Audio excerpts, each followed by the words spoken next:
타양살이의 서러움을 안고 어머니 품속 같은 고향을 찾아가는 길. 그 시절 열악했던 교통환경 때문에 고향길은 귀향전쟁이었다. 새로운 교통수단의 등장, 직행버스 시대. 옛날에는 그 관광버스들을 많이 또 탔어요. 예. 그 고속버스는 정말 하늘의 별 따기고 그 표를 구하기는 힘들고 그냥 관광버스가 터미널 옆에 기다리고 있다가 광주, 목포, 해남, 안도, 진도, 광진 해갖고 사람들 꽉 찰 때까지 기다렸다가 타고 갔던 기억이 나요.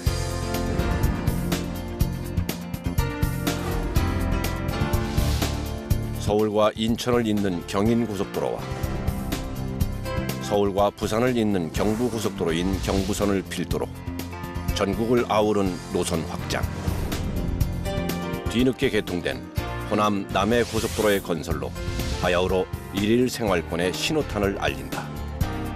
경상도 쪽은 일찌감치 큼직큼직한 그런 고속버스들이 많이 드나들고 열차도 그쪽으로는 고속 열차들이 많이 먼저 개통이 되고 이렇게 됐는데 호남 쪽은 다소 뒤지고 불편하고 그런 것들을 한동안 감수했어야 했는데 이제 그 금호고속이 생기면서부터는 정말 차창 넓은 쾌적하고 푹신한 그런 리무진이 딱 이제 생기기 시작하면서 호남 분들도 이제 정말 서울 가는데 불편이 없고.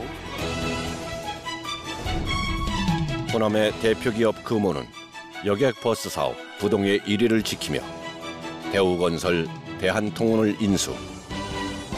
국내 최대 운송기업으로 급성장해 재계 10위권에 이름을 올릴 정도로 덩치를 불렸다. 하지만 무리한 사업 확장으로 2012년 금호고속이 매각되기에 이른다. 2006년에 대우건설을 인수했죠. 2008년에는 대한통운 인수했습니다. 두 개 인수하면서 10조 원이라는 아주 막대한 돈이 들었어요. 근데 이제 마침 운이 없었던 것이 2008년에 금융위기가 왔습니다. 그러다 보니까 가뜩이나 무리해서 자금을 동원해서 인수합병을 통해서 재개설도 확 올렸는데 이게 무리가 돼서 결국은 워크아웃에 들어가게 되는 그런 계기가 됐죠.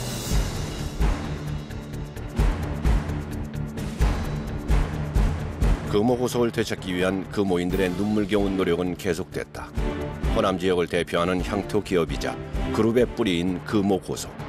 금호고속을 되찾는 과정에서 지방자치단체와 경제계의 지역 정서도 한몫을 했다. 다시 되찾아온 게 금호고속을 가장 먼저 되찾아왔습니다. 왜냐하면 금호아시아나그룹에서 바로 이 금호고속이 모태 기업이기 때문이죠. 1948년이죠. 광주여객이라는 이름으로 택시 2대로 이제 시작을 한 거예요. 창업주가. 박인천 씨가 이거를 시작을 했는데 금호고속을 어렵다고 해서 팔아보세요. 마음이 얼마나 아프겠습니까? 그래서 결국은 이걸 먼저 되찾아자. 2015년 다시 찾은 금호고속. 대한민국 고속버스 역사를 장식한 금호고속 이야기. 금호 박인천. 광주에서 서울 직행버스로 달리다. 1910년 전라남도 나주에서 6남매 중 셋째로 태어난 박인천. 가난하고 배골았던 시절 늘 부자가 되기를 꿈꾼다. 일제강점기 열심히 공부해서 보란듯이 성공하고 싶었지만 조선인이란 이유로 차별을 받게 되고 결국 그 시절 부를 축적하던 수단 고리대금업을 시작하기로 마음먹는다. 20살, 21살 요때쯤인데 오래 한 건 아니고요. 그 계기도 이제 뭘 할까 이렇게 고민하던 판에 이 고리대금이 이게 떼돈 번다 그러더라 이러니까 이제 방법을 이렇게 이제 견문을 해서 당시 이제 영산포 읍내에 있는 이제 일본인 고리대금업자 우치야마라는 양반이 있는데 그 양반한테 가서 돈을 융통을 해요. 집에 있는 논밭을 담보로 시작한 첫 사업 고리대금업. 돈 버는 재미에 푹 빠져 하루하루를 바쁘게 보내는 날이 계속됐다. 그러던 어느 날 여느 때와 다름없이 빚을 받으러 갔던 집에서 그는 큰 결심을 하게 된다. 가족의 생계를 위해 울부짖는 여인을 마주하게 된 박인천. 돈을 갚지 못해 고통받는 사람들을 보면서 비로소 깊은 회의감에 빠지게 된다. 결국 그는 서민의 피눈물을 담보 잡는 고리대금 사업을 접기로 한다. 내가 이렇게 해서 돈을 벌고 살아야 되냐. 이제 거기서 이제 상당히 이제 그 고뇌를 많이 했겠죠. 그러고 되돌아서서 이제 이거 못 하겠다. 그러고 이제 집어치웠죠. 그래서 별로 고리대금은 오래 못 했는데 거칠고 뭐 이런데 마음은 상당히 여렸던 것 같아요. 광복 전후에 한산한 거리를 거닐며 새 사업을 고민하던 박인천. 수십 대의 인력거와 마차가 오가는 거리를 보며 불현듯 사업 한 가지가 떠올랐다. 부족한 이동수단을 보며 택시 사업을 하기로 마음먹은 것이다. 그 길로 택시 면허를 땄고 친구에게 돈을 빌려 포드 5인승 차를 비롯해 2대의 중고차를 구입한다. 그리고 1946년 광주 택시라는 상호로 택시 사업을 시작한다. 그런데 값비싼 택시 요금에 사람들이 얼마나 탈까 하는 것이 걱정이었다. 그러나 고민과는 달리 신문에 난 택시 광고를 본 사람들의 예약 전화로 불통이 될 정도로 사업은 대호황이었다. 걱정을 많이 했어요. 처음에는 과연 거금을 투자했는데 성공할 수 있을까. 그래서 그 시작하기 전에 뭐 밤잠도 못 자고 막 노심초사해서 아침 일찍 가본 거예요. 시작하는 데 갔는데 택시가 한 대밖에 없는 거예요. 2대가 있어야 되는데. 그래서 거기 있는 기사한테 아니 한 대는 어디 갔냐 물어봤더니 그 사람 얘기가 벌써 영업을 나갔습니다. 당시로서는 값비싼 요금 탓에 일반 사람들이 이용하기는 힘들었고 회가변이나 결혼식 등 특별한 날에만 광주 택시를 대절해 시내를 도는 것이 풍속이 되었다. 그리고 이 풍속으로 광주 택시는 곧 광주의 명물로 자리 잡게 된다. 그렇게 택시를 찾는 사람들이 점점 많아지면서 박인천은 택시 9대를 더 구입, 사업을 확장한다. 신혼부부들이 이게 신행 드라이브 용으로 이용하기 시작을 해요. 이제 그러면서 자연스럽게 광주에서는 이 광주 택시가 새로운 어떤 그 이제 문화를 만드는 그런 계기가 됐고 그걸로 인해서 이제 돈을 많이 벌게 돼서 마지막엔 거의 뭐 택시가 9대까지. 연일 호황인 택시 사업이었지만 무언가 허전함을 느꼈던 박인천. 5인승 택시로는 서민들의 발이 될 수 없다는 것이 허전함의 이유였다.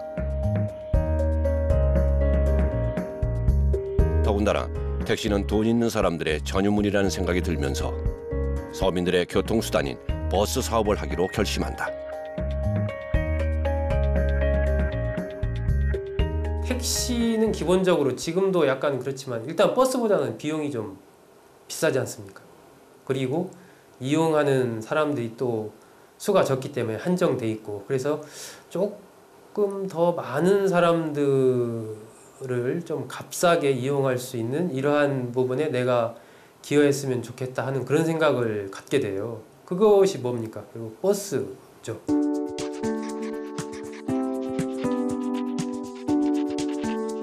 박인천은 일본의 토요타 트럭 넉 대를 구입해 버스로 개조 작업을 한다. 그리고는 1948년 광주 여객자동차 주식회사라는 이름으로 버스 사업을 시작한다. 초창기 버스는 천막을 덮은 트럭을 개조한 목탄 버스였다. 목탄 버스는 말 그대로 내연 기관을 요즘처럼 휘발유나 디젤을 쓰지 않고 목탄을 떼가지고 그 힘으로 가는 차를 목탄 버스라고 합니다. 네. 근데 아무래도 힘이 부족하지 않겠습니까? 그러니까 조그만 고개만 나와도 사람들이 내려가지고 차를 뒤에서 밀기도 하고 그랬습니다. 광주 여객은 사람들의 이동 경로를 파악해 버스 노선을 정해간다. 1948년 11월 광주와 장성, 광주 담양 간 하루에 2번씩 운행을 시작한 이래 이동수단이 급격히 적어 불편함을 느꼈던 호남 사람들에게 광주 여객 버스의 등장은 담비와도 같은 존재였다. 트럭 아니면 택시, 양분화된 이동수단들 속에서 생긴 이 버스를 타기 위해 정류장은 늘 북적였다. 지금처럼 버스가 자주 있는 것도 아니고 뭐 1시간에 한 대 이런 꼴로도 지방에서 오가는 교통수단이었습니다. 그래서 아마 그 당시에 광주고속이 없었다 한다면 아마 지방에서 강주까지 일단 오시는 분들이 상당히 애로사항이 많이 있었겠죠. 뭐 거의 완행열차 이외에는 거의 교통수단이 없던 상태니까요.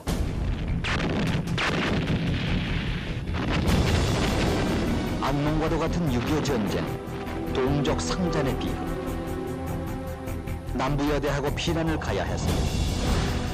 한국 전쟁이 발발하면서 광주 여객은 더 이상 영업이 불가능해진다. 광주 여객 버스 대부분을 강제로 뺏기거나 그나마 남은 버스는 심하게 파손됐고 당시 사회주의 개혁을 추진하던 북한군에 의해 박인천은 반동 분자로 몰려 광주 교도소에 수감된다.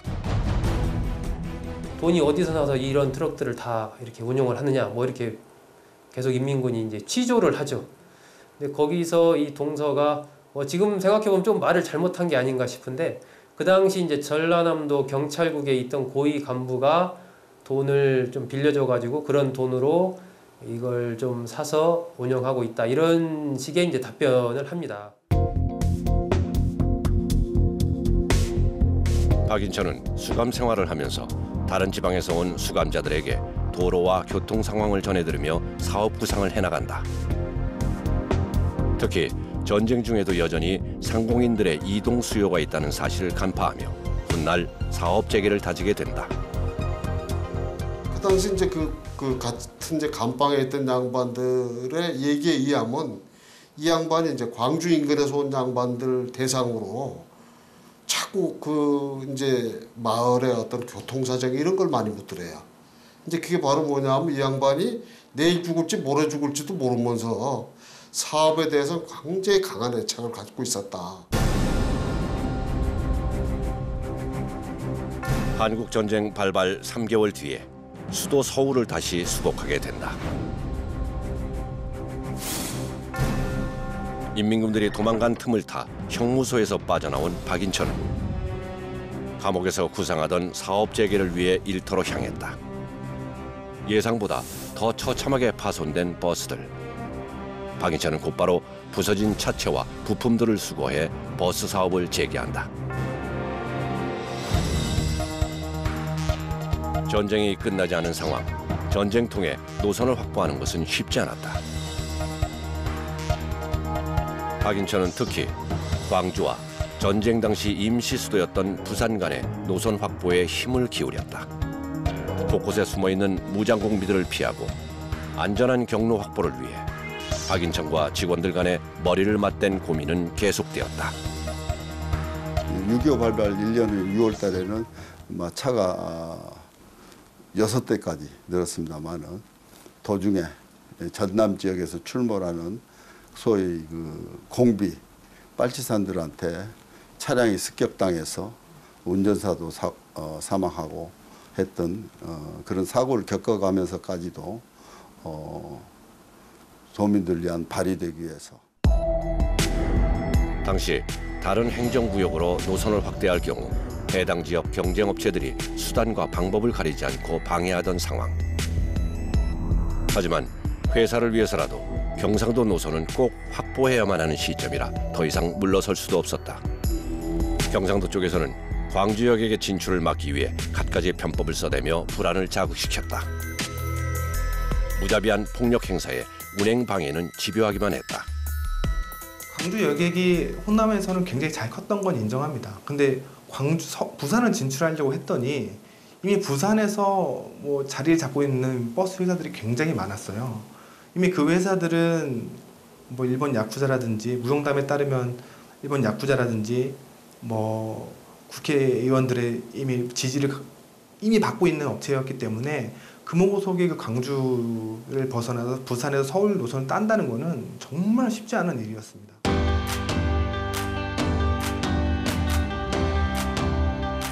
호남의 버스가 경상도로 진출했다는 이유만으로도 홀대당하던 시절. 하지만 경상도에 있는 호남 출신 승객들이 더 많이 이용함으로써 광주 여객은 성장할 수 있었다. 1967년 12월 광주와 서울 간의 직행 버스가 개통된다. 드디어 광주에서 서울까지 차를 갈아타지 않고 단 한 번에 갈 수 있게 된 것이다. 호남민들이 특히 그 타지에서 사신 분들이 또는 젊은 사람들 군에 있을 때 휴가 나올 때 광주고속 차 로고만 보면은 꼭 광주 고향에 온 기분, 그런 기분이 있었고요. 그리고 서울에서 살고 있는 호남인들은 타사 버스가 있어도 꼭 예양심이라고 할까요? 광주고속을 1시간 기다리더라도 꼭 광주고속을 타주는. 드디어 그 개통을 보게 된 것입니다. 1960년대 말 박정희 대통령의 고속도로 건설 계획으로 경인고속도로와 경부고속도로가 개통된다. 고속도로 시대 개막과 함께 전국이 일일 생활권으로 바뀌면서 고속버스 도입 경쟁에 불이 붙는다. 이 무렵은 중앙과 천일고속 등 선발 업체들과 외국제, 국제버스까지 마치 고속버스 전시장을 방불케 했던 시기. 후발주자였던 광주여객은 안내양을 배치해가며 승객 확보를 위해 총력전을 펼친다. 고속버스 업계는 가장 큰 게 한진, 한남, 무슨 뭐 천일 이런 이제 회사들이 장악을 하고 있었어요. 그러다 보니까 이제 광주여객 입장에서는 후발주자니까 뭔가 이제 그들과의 어떤 그 차별성을 도모하기 위해 가지고 벤츠버스 회사를 들여옵니다.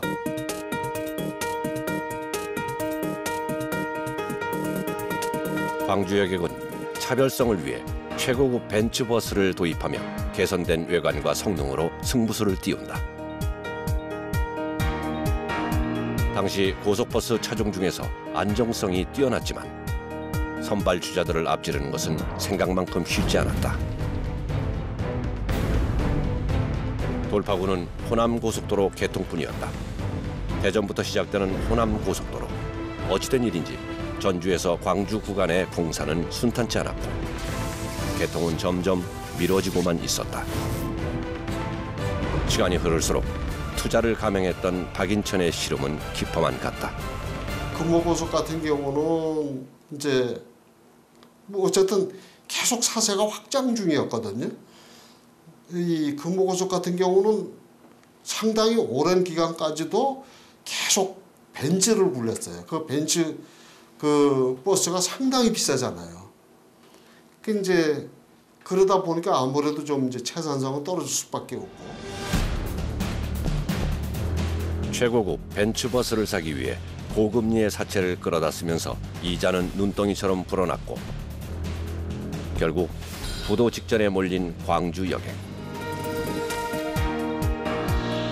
1972년 8월 대통령 긴급명령 15호. 계속된 기업의 도산 위기에 박정희 정부가 경제 개발을 위해 8.3 조치를 선언한다. 8.3 조치란 1972년 8월 3일을 기점으로 사채를 동결하는 조치로 사채 거래에 관한 원리금과 이자를 유예하며 상환 시기를 조정해주는 정책이었다. 위기의 순간 광주여객은 극적으로 회생하게 된다.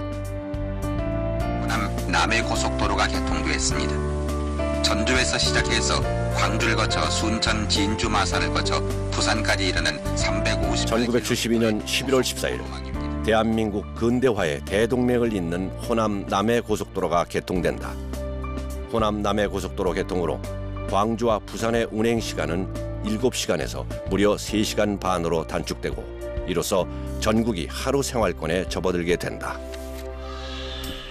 호남 지역 노선은 광주 여객이 독점하게 되고 여객버스 사업 분야에서 광주 여객 시장 점유율은 나날이 높아져 간다.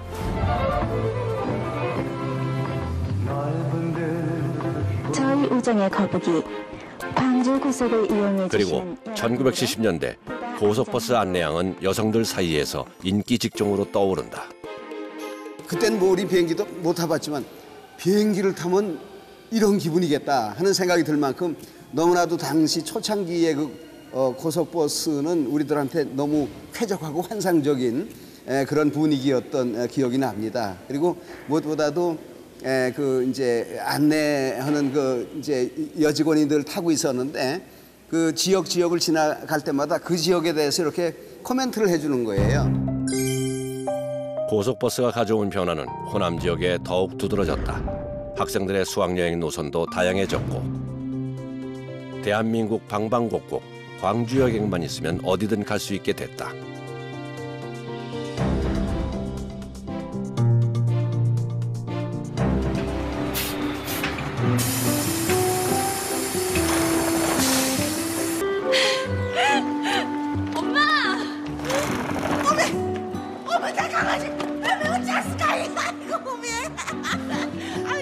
꿈을 실어다 주는 버스였죠. 이게 그 톨게이트를 지나고 오면 지금은 이제 반포쯤이라고 생각이 되는데 그때 그냥 아파트에 놀래죠. 일단 아파트가 너무 많으니까. 근데 봐보니까 이쪽만 보고 왔는데 이쪽에도 똑같은 아파트가 있는 거예요. 그래서 나도 서울 와서 성공을 해야 되겠다. 어떤 저의 꿈을 싣고 갔던 우정의 거북이죠. 여러 교통수단 가운데 가장 사연 많은 것은 바로 고속버스. 광주 여객은 호남인들의 꿈을 싣고 달렸다. 호남의 대표 여객회사에서 전국을 아우르는 고속버스 회사로 발전한 광주고속. 당시 고속버스 회사마다 터미널을 가지고 있었기 때문에 버스를 타고 내리는 것이 늘 헷갈렸다. 특히 사대문 안에 위치한 터미널이 교통체증의 원인이 되면서 시민들의 불만은 커져만 갔다. 고속터미널들이 90% 이상이 사대문 안에 있어요. 서울역, 종로 2가, 을지로 2, 3가, 그 다음에 이제 이제 중구 저동 요런 데 다 있었어요. 그러다 보니까 어떤 문제가 생기느냐 하면은 교통난이 갈수록 심해지는 거예요. 사대문 교통난이. 박인천 사장은 이 문제를 직접 나서서 해결하기로 한다. 다른 고속버스 회사들에게 공영 터미널 사용을 제안한 끝에 터미널을 한데 모아 동대문 터미널을 만들었고 이후 경부고속터미널로 옮기며 편리함을 더해갔다. 한 곳에서 쉽게 목적지를 향해 버스를 타게 되자 시민들의 이용률 또한 높아져 갔다. 하나의 터미널에 모아놓으면은 고객들 입장에서 시간대도 시간대가 많아지기 때문에 편리해지고 따라서 영업력도 더 강화되지 않겠느냐는 생각으로 다른 회사들을 설득해서 하나로 모아서 운행하게 된 것이 공영터미널의 효시라고 알고 있습니다.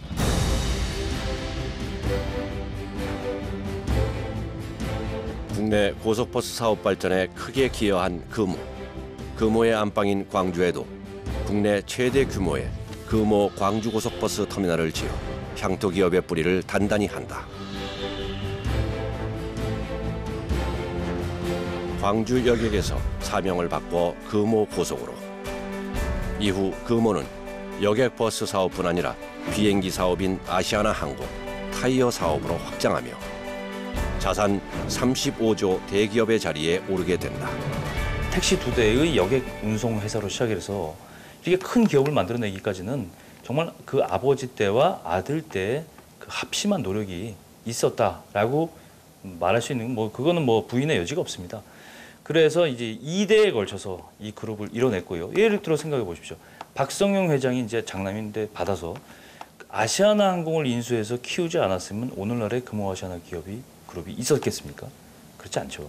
그래서 2대가 합심을 해서 했기 때문에 오늘날에 이제 재계서열, 지금은 이제 좀 바뀌었지만 재계서열 8위까지도 올라가는 아주 대업을 이룰 수가 있었던 겁니다. 오랜 세월 동안 고향길을 함께 해준 버스.